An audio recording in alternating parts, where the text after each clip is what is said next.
everyone, I'm back with another race. So today it's the Nissan GTR against my CAMARO ZL1 1LE. So for those of you that don't know, let me just give you a quick breakdown of everything that the Nissan GTR has. So it has Army-Trix catless downpipes, an Army-Trix exhaust, got boost intakes, and it's tuned by dyno comps. Now this car weighs 3,900 pounds, and just like in the race against the Hellcat, Chris will be running it first on the stock map and then on the race map. So on the stock map it makes 450 wheel, and on the race map it makes 590 wheel. And now a little bit about my Camaro. It currently has Corsa catless long tube headers, an AWE track exhaust, a Rotofab cold air intake, an advanced fuel dynamics fuel sensor, and it's also tuned by dyno comp. Now this car weighs 3,760 and it makes 693 to the wheel. So judging how the Nissan GTR did against the Red Eye and the Red Eye did against my Camaro, I think this will be a good race because I think it's going to be a close one and I'm gonna have to work really hard. But as usual, we're going to be doing a 40, a 50, and a 60 roll. So the first half, Chris will be on the stock map, and then the second half, Chris will be on the race map on the GTR. So place your bets. Let me know which one do you think is going to win in the comments down below, and let's get racing. Okay.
Let's start off with the first races where the GTR was on the stock map. So I mean, this car stock, it's fast. There's no doubt about it. But just like with the Red Eye, when it's going with other cars that's 230 plus wheel horsepower, it's not going to be able to keep up. So just in case you guys are wondering, the reason of doing these races, one, the stock map and then the race map, is just to show you a comparison and just to show you how much of a jump the GTR gets once it's on the race map. So once the GTR is on the race map, that's where the real racing begins because that's where it's the most interesting.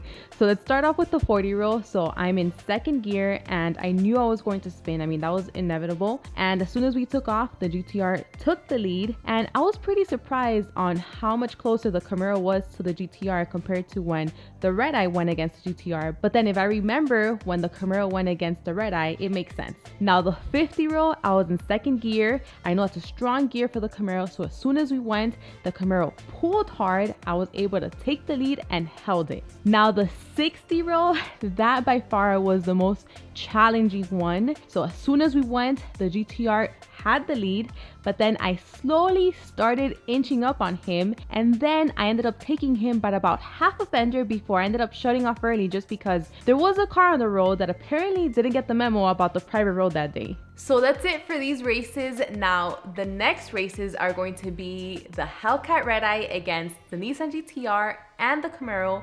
but this time it's going to be with the drag radials. So this should give the red eye a fighting chance on the lower roads because I no longer have to worry about traction, and things are going to be a little bit different. So now that I no longer have to worry about traction with the drag radials, you know what? I think I'm going to be on the lower gear on 50, and let's try a 20 roll against the Nissan GT-R. I think I'm gonna skip that with the Camaro because in reality, I mean, I think there's no point. I'm just going to be spinning on the Camaro, but we'll see. I'm not sure yet until the day gets here. And also with the Camaro, on a 60 roll, I'll be in second, which in reality, I should have been for this race and for all races, but I got a little bit too confident, to be honest. I was thinking, you know what? I have enough power. I should be able to take the GT-R.